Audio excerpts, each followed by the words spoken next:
going on, good people? What's going on? What's going on? Hope everybody's having a good Tuesday. We got a bit of a little warm up, if you will, today. It's almost 40 degrees outside right now. Still don't look like much snow or anything melted away, but we got a few more days of nice weather. High 30s, low 40s. So we'll see what happens. Hey, Skip Moore. What's going on? Good afternoon on this fine Tuesday. So I want to talk about a couple things. I got to talk about the Super Bowl, or if that's what you want to call it. But I also want to talk some Sixers and talk a little bit about the All-Star game. All-Star weekend is coming up for the NBA, starting Friday. Sixers will be represented by Tyrese Maxey, who was voted as an All-Star starter this year in his second All-Star appearance, and young rookie sensation VJ Edgecombe is in the Rising Stars Challenge. So, before I do that, I was going to give y'all some scores. I'm not going to go through all these scores today because it was a lot. So I'm going to jump right in and get into the Super Bowl talk. Again, good afternoon, everybody who doesn't know where I'm at. If you're looking at it, you know where I'm at. Y'all know what it is. I posted it earlier. Instagram and TikTok at SportsRap CEO is where I am live simultaneously. My own Skip Moore just chimed in. I always wave at you on IG, and I'll give you your shout out, acknowledge you, let you know people who are tuned in. But anyway, getting back to the Super Bowl. It was, for me, one of the most boring Super Bowls that I've watched in a long time. Hey, Pep on TikTok, what's going on? Good sister, what's going on, family? Definitely appreciate the support. Again, we were talking yesterday, talked to some people at work, talked to some other people, and it was like a snooze fest. I told people I fell asleep before the first half was over, before halftime. I did wake up to catch some of Bad Bunny. Initially, with that halftime show, I had some mixed opinions, but we'll get to that in a second. One of the things I also want to say, I want to backtrack a little bit. Like I said, Sunday was Super Bowl Sunday. And you could argue there might be a little bias because of how last season's Super Bowl was. You could argue that, but I can't really give it to you because the Eagles were playing. So you could kind of say a little bias, yeah, maybe. But that's just how Philly does. Our teams do get there. We just go all out. But anyway, getting back into the grand scheme of things, we typically know when the Super Bowl's coming, you get the excitement, you get the buildup of the new commercials that we expect to see during the Super Bowl. As it gets closer, maybe that week before, a couple days before that Super Bowl, you get a sneak peek of maybe some short versions of some commercials that you'll probably see in the Super Bowl. For me, I noticed that there was not a lot of hype in general around this year's Super Bowl, which I thought was a little odd.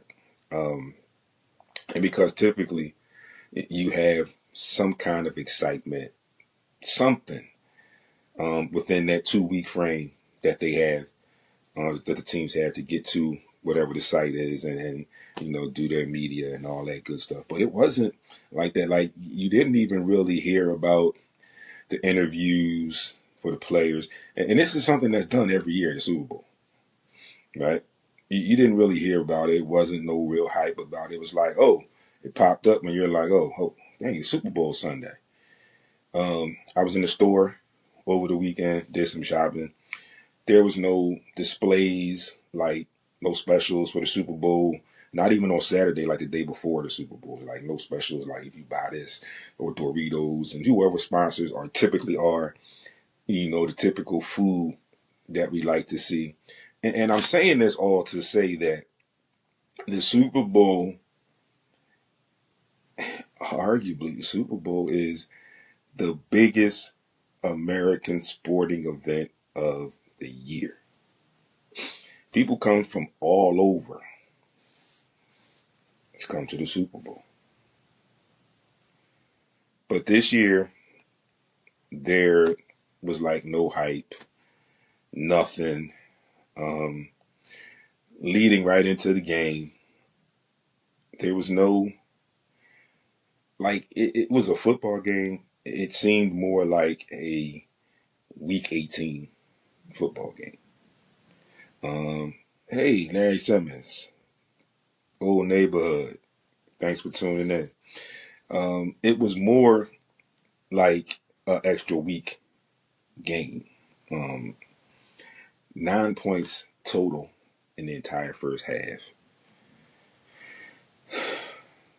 The final score. What was the final score? That final score, 29-13.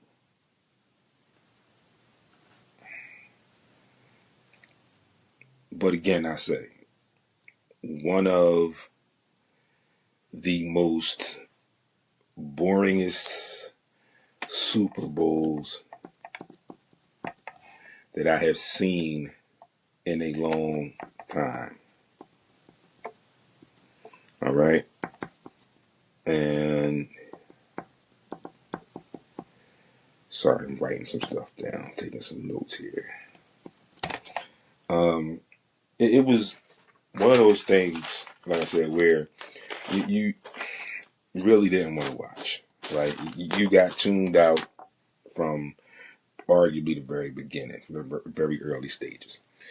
And then we get into Super Bowl. Like, I woke up the next morning and was like, wait, even a little bit of the Super Bowl that I did watch, I was like thinking to myself, like, I really didn't see any outstanding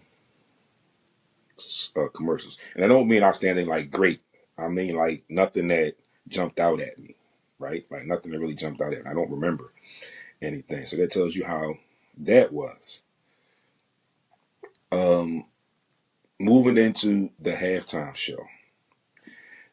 Again, like I said myself, and I will take credit for myself, I have a change of opinions now after doing some homework and reading some things and listening and talking to some other people about the halftime show, Bad Bunny. Heard of him, yes. Didn't know he was as big as he is. A lot of people talked about the show because he performed in his native language, which is Spanish. And there were a lot of people who did not understand the Spanish. For me, in today's times with today's technology, you could have put on some subtitles and it would have translated for you. Well, anyway, again, me, I didn't, like I said, I think that was part of my misunderstanding from the very beginning. I didn't understand from the very beginning who and how big Bad Bunny was. Like I said, I've heard of him, but again, I never truly knew how big he was. And there was a lot of talk about that halftime show, but a lot of people also liked the halftime show. He actually had a couple get married during the halftime show. So again, I had a change of heart after I looked at some clips again earlier today. And I just did some homework. Like, I looked around at some stuff. And I did some searching, right? I did some things. Like I always say, I do my homework. So again, like I said, I had some opinions and they've changed for me. So, and then taking a peek, like I said, in my homework and my research, I learned that it was, I think, the most viewed halftime show. I think he broke the record. So shout outs to him for that. But I don't know how you can compare this Super Bowl to any other Super Bowl. Like the last two that the Eagles went to were really good games, in my opinion. The second one against the Chiefs that they won, I felt like for me was an even better game because the Eagles as a team, as a unit, as a brotherhood went into that game knowing or feeling, I'm not even going to say or feel, I'm just going to say knowing that they left some stuff on the field the last time they played them in that big game, and they were not about to let it happen a second time. So they started from the very start and then took care of business early and pretty much got that game out of control very early. So shout outs to them for that. Hopefully we can see some more of that coming up next season with the Eagles. I might even get to a little Eagles talk today too, but I don't know quite yet. So again, the Super Bowl for me this year, not much to talk about in my opinion. I gave you what I had. Like I said, I can't even go into, like usually when I do this, and again, I apologize for yesterday. I had a situation at work. I had mandated overtime, so I'm coming to you today. But anyway, my Super Bowl recap is usually a little bit longer than where I am now with it. It's a little bit more exciting than what it is, but this just fits. This recap not being as exciting as it usually is for me just fits with the game itself, and hopefully the NFL can fix their script for next season. Yeah, I said it. They can fix their script for next season and have a better Super Bowl. Hopefully the Birds will be back in the Super Bowl again and we can get another one. Add one more to the shelf, so go Birds. All right. Now, if you are all paying attention, I know you see I'm wearing my Sixers hat, right? So, a lot of talk has been showing up, popping up about the Philadelphia 76ers. Not a lot on the mainstream, but in today's podcast world, a lot of people have podcasts, and then there are other teams that pay places that have shows, like FanDuel has a show. This is one of the shows I'm referring to. So there was an episode on the FanDuel. I'm just going to call it a podcast anyway. DeMarcus Cousins, Lou Williams, Iman Shumpert, and their host. I forget the lady's name, but they have another host, a main host, and she's a lady, but I can't remember her name. So, more importantly, there was some talk about Philadelphia 76ers. And I think Iman Shumpert was a little bit biased, which I understand. He played for the Knicks, so there was a little bit of bias in this dialogue where Lou Williams talked about the Sixers in a way that, with the way that Joel Embiid has been playing, and the way that everybody else around him, well, Joel Embiid and Maxey, we were starting to see an ascend in Paul George until the most recent suspension. But a lot of people are labeling them as a team that some teams in the East might not want to see come playoff time. I talked about it weeks ago, and I said a lot of the same things. That with the makeup of the roster, and I also, when I get into my next point after this, I also mentioned that for us, as always, as it has been for the past few years, HEALTH, health, is like our biggest issue. Like we've had talent, we just haven't had health, good health. So Joel Embiid currently has been playing like very close to the Joel Embiid that we have been used to seeing or have been accustomed to seeing, going back to like that MVP season, right? I do see some I guess, I don't know what word to use, but I do see some effects of the injuries. Even though he is performing better overall, there are certain situations in basketball where he just can't do it anymore.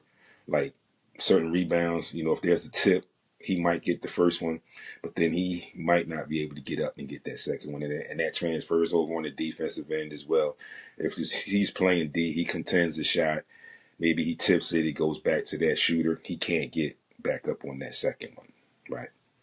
But again, for me, I know why, so I understand that point, right? But what I have seen over the last 7 to 10 games is some of the things that I've talked about that I particularly wanted to see from Joel Embiid for a while.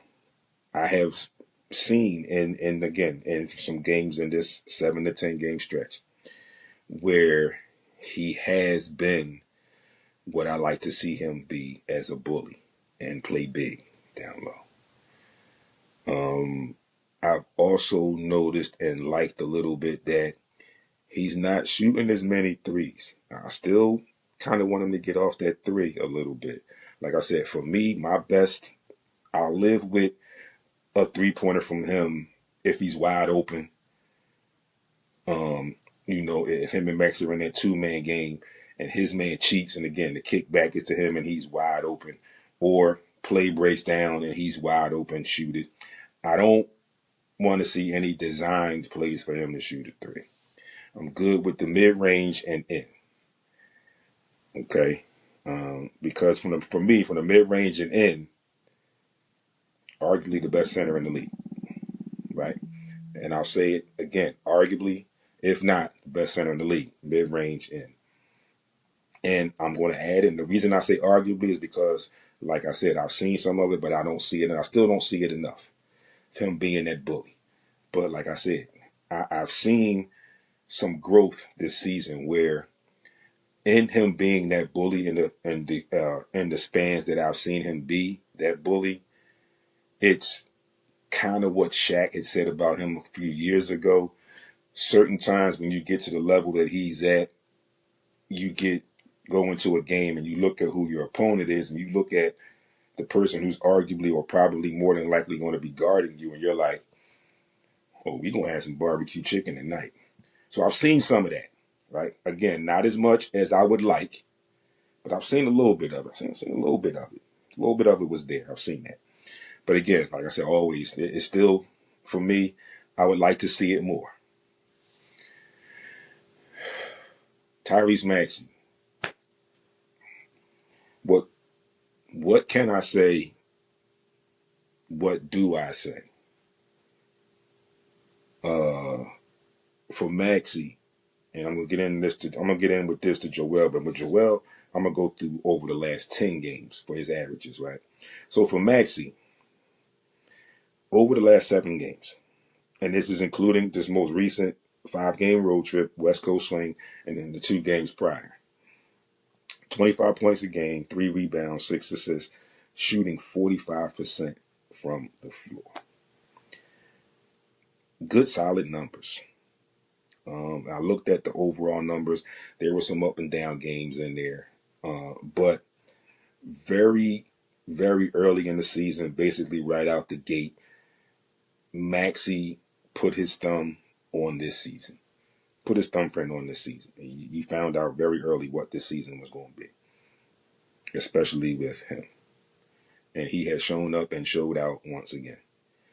The kid just keeps getting better and better every year. I love his kind of token phrase, 1% better every day. Can't ask for much more than that. The dedication.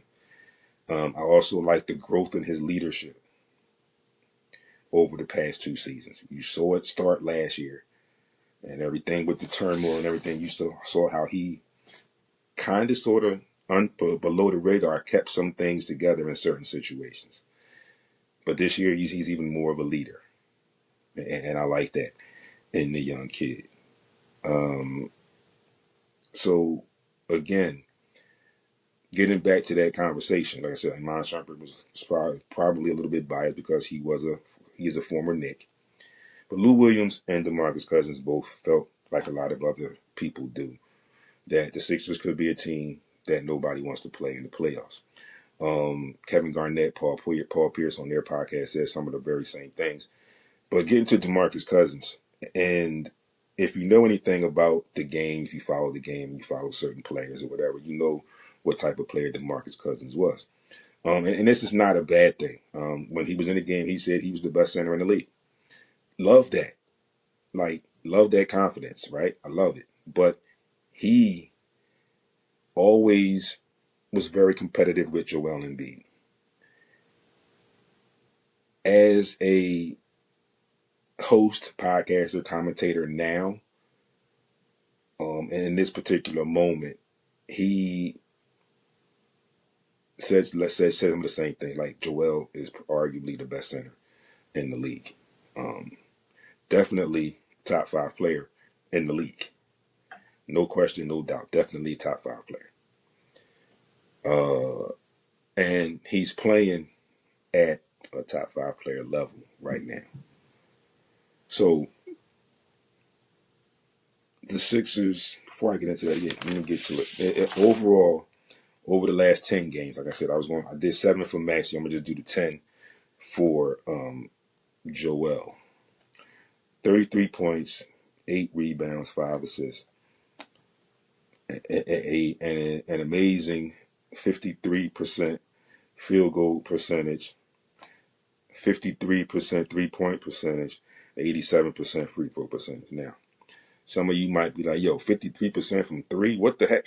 Yes. But what that means, folks, is he's not shooting as many as we had been used to him seeing over last season when he was playing, and then seasons before that with all the injuries. So that number of attempts has come down. That's arguably why. That's why that number is fairly higher than what you normally see for a 3-point percentage in the NBA. Usually the average is around somewhere in the 40s, low to mid 40s, right? 53% field goal percentage tells you what I just said to you. We're getting some of that bullying when he feels like this is what I need to do. And then we're also getting that mid-range. Like 15 feet in, foul line in, mid-range, he's killer there.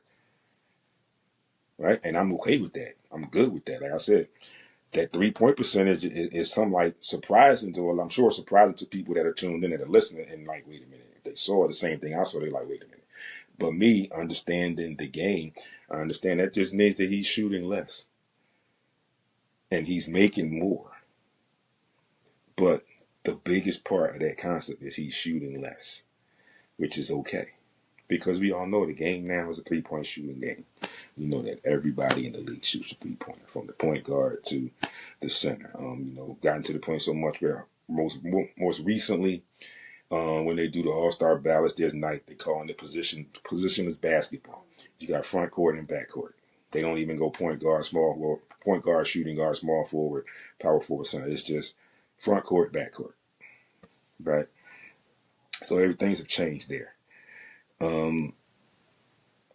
So during this 10-game stretch for Embiid as well, he leads the league, not his conference, the league, in points per game and overall total points, right? And he's playing 33 minutes a game, now 33, 34 minutes a game, which is typically his norm, right? Next game up for the Sixers is tomorrow versus the Knicks, which at home, coming back off that road trip, where they were 3-2, by the way, on this West Coast swing, which I think is a good record. It's above 500, one game above, but it's still above 500. The 2 losses were against the Lakers in a game where I felt like they let it get away. Maxey said a lot of the same things in his post-game presser. And like them, they felt like they let that game get away. And the game last night, third quarter, came back to haunt us. We had gotten away from being as bad as we were starting out the season in the third quarter. We had kind of cleaned that up a little bit, but last night, time to head back. You could arguably say final game of a long West Coast road trip. A lot of people were missing. We were shorthanded, and the Blazers had been playing well over the past couple games. So we kind of caught them at the wrong time, even especially with the people that were out. But getting back to the team in general, you know, I feel like even though it's difficult to see because where we were, I think, beginning to get with Paul George, we might have been 4-1 on this road trip, closer to 5-0. But anyway, I think when he comes back, there's probably going to be like 11 games left. But hopefully he can use this time to get even more healthy. He can strengthen up those knees, and hopefully he can get in the gym and get some shots up, do what he needs to do there, and come back and be ready. And if the team can keep playing the way that they're playing, I think they'll be okay. They made a couple moves. Of course, they traded Jared McCain to the Thunder for some draft picks. They also, before that move, they also traded Eric Gordon for another draft pick or two. And that gave them the opportunity to sign Dominic Barlow to a standard contract, which is deserving. 21-year-old played himself into this contract. There's no question about it. He played himself into the standard contract. And I'm just happy for the kid. Coming from being buried on San Antonio Spurs bench to now being a find and an intricate part of what the Sixers are doing right now. Also, I like the pickup of Trendon Watford when he can stay healthy. You got almost 6'8" point guard who is a pass first guard, if you will. But I saw him and remember him from the Brooklyn Nets, where he also didn't play a lot. But from what I've seen him play so far this season, the kid can play a little bit. And I think he can help us in the long run. They did one call up from the G League, and then they signed a young man that used to play for the Bulls. He is, what is his name? Dallin Terry, to a two-way deal.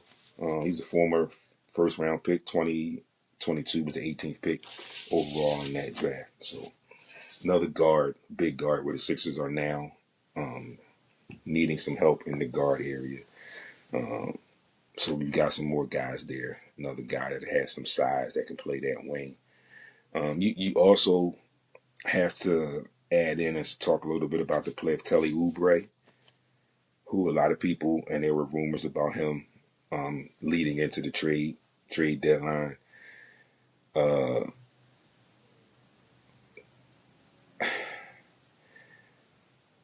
I think the guys on TV, DeMarcus Cousins, Lou Will, Kevin Garnett, Paul Pierce, some of the others, I think they're on to something. The East, other teams have made some trades, right? But I think the Sixers are in a position right now. I think that they're sixth in the East. I don't think they're sixth in the East right now. And currently, right now, they would get, I think, Boston. They could get Boston in the first round. With Boston playing what they're playing, even though they're ahead of us, I think we can get them in a 7-game series with everybody healthy. But it's going to take some work still.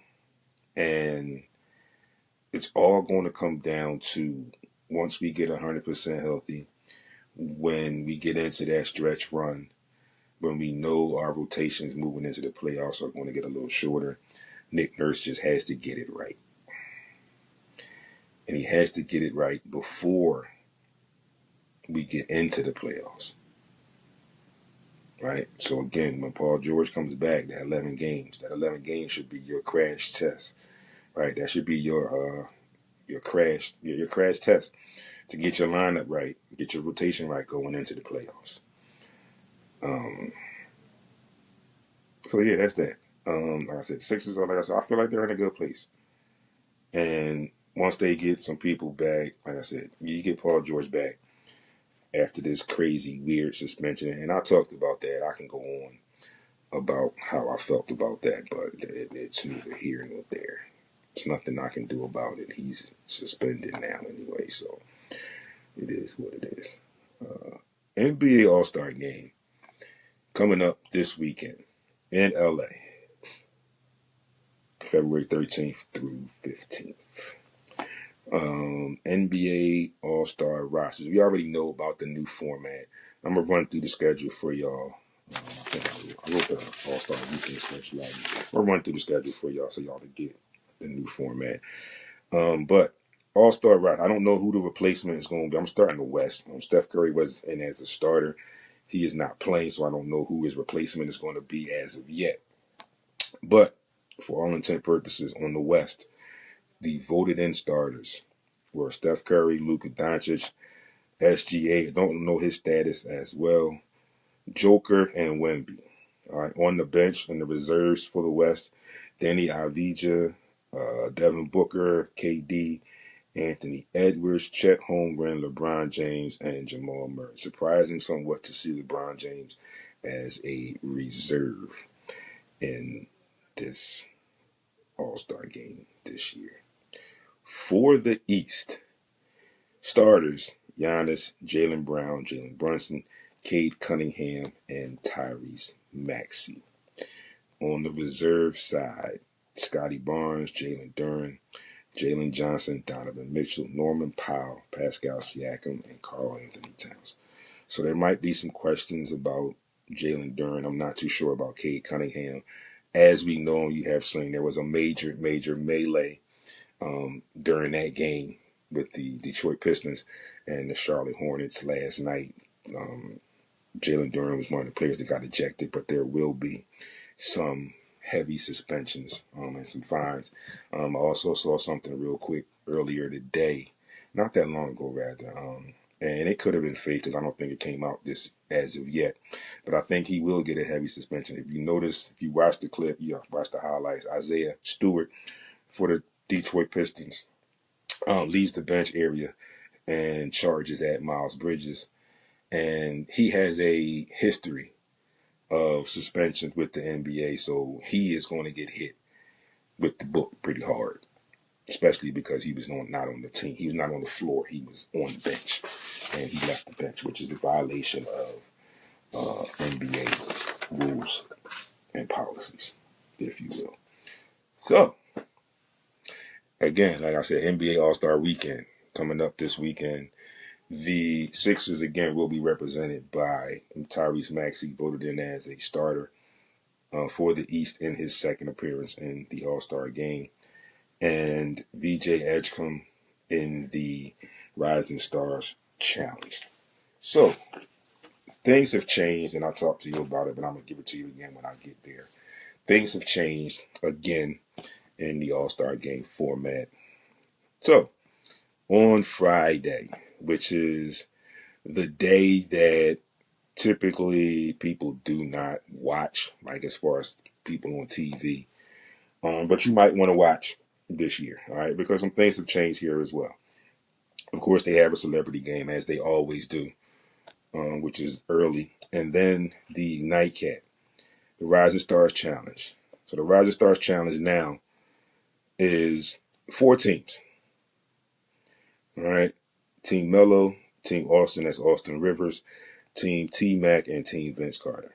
So in game 1, Team Mello will go up against Team Austin, and in game 2, the cousins will go up against each other, T-Mac and Vince. The winners of those 2 games will play in the championship after. All right. Also after that, 11 p.m. Eastern time. And these times that I'm giving you, like I said, 7 p.m. for the select game. All these times I'm giving you are all Eastern time because this is where I am. The HBCU Classic, another thing I've liked. One of the things I've liked that they've added into All-Star Weekend, NBA All-Star Weekend. Hampton versus North Carolina A&T, which will be on 11 p.m. Eastern Time. Got some fan ties, if you will, there. North Carolina A&T, the Aggies. Good friend, high school teammate, known the gentleman since high school. Good dude, good coach, really good coach. Monte Ross, head coach of North Carolina A&T. And they're playing Hampton. So make sure if you can tune into that. If anybody that I went to school with, that we went to school with, that's tuned in, Michelle, I don't know if you're watching, tuned in today, but you usually chime in or tune in every so often. But I just want to let you guys know that I am paying attention and I see you guys. And I want to congratulate you for being selected to play in this game this year on this stage. I think it's going to do great things for you in that coaching realm, and I wish you all the success. I am going to be watching. All right. Then on Saturday, the All-Star Saturday night. These are the competitions that everybody mostly wants to see. The shooting stars, the skills challenges, and all that stuff. The three-point contest, and the nightcap for that Saturday night is the slam dunk contest. And then on Sunday, it's usually the All-Star game. This year's the All-Star games. First up early that afternoon, the G League. Next up, which is like a G League All-Star game. Then we have the All-Star game for the NBA. Game 1, the American Stars versus the World Stars. Game 2 is the Stripes versus the winner of Game 1. And then Game 3, in the Stripes versus Game 1 loser. And then there'll be an All-Star Championship. So you notice there's 4 games there. 1, 2, 3, 4. Each game is going to be 12 minutes, which is the equivalent to 1 quarter of NBA play. That's how they're doing it. I don't know how I feel about it right now. I was actually cool and okay if it had just been the U.S. versus the world. I think that would have been a competitive game, a really good game. These 4 12-minute games, again, I don't know how I feel about it. I'm going to have to take a peek at it, check it out, and see how it goes and see how I feel about it. And I'll get back to you and let you guys know how I felt about it. So with that being said, folks, that will close out today. Like I said, I'm a little short today, but I got right to the point, brief into it. Again, we're getting ready to get this little break. Like I said, tomorrow is the Sixers' last game before the All-Star break.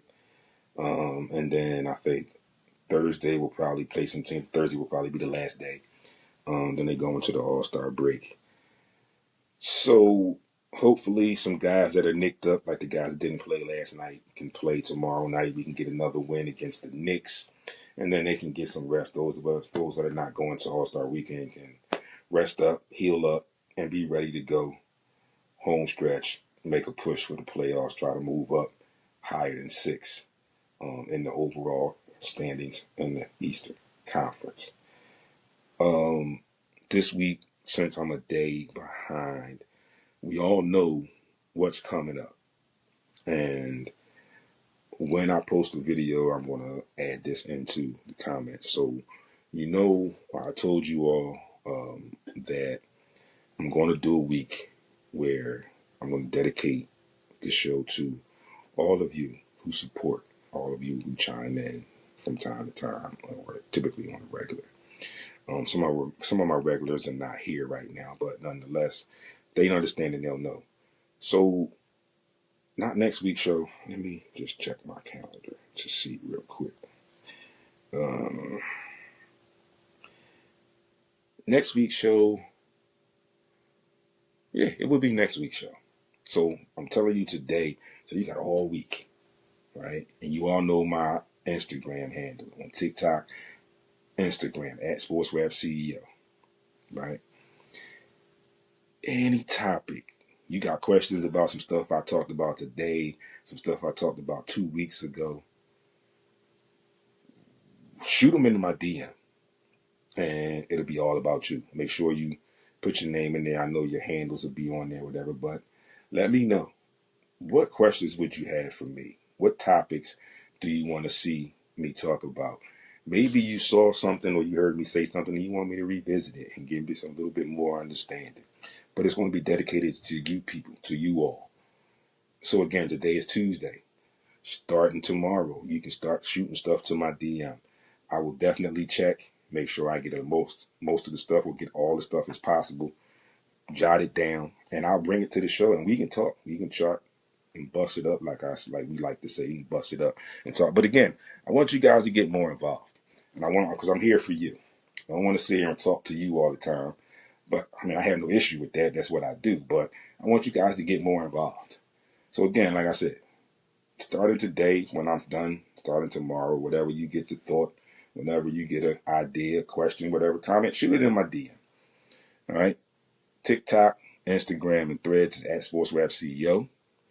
All right. You know, if you go to a video on YouTube and you think about something that I have there, put a comment on it and then shoot me a message and let me know what video you commented on. Or just give me the comment in the DM on Instagram, because I'll check that more. Instagram and TikTok, I'm there more than any place else.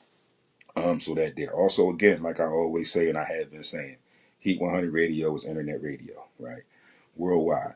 DJs, artists, if you got music, mixes, clean, please, clean, MP3 format, send them to me, all right?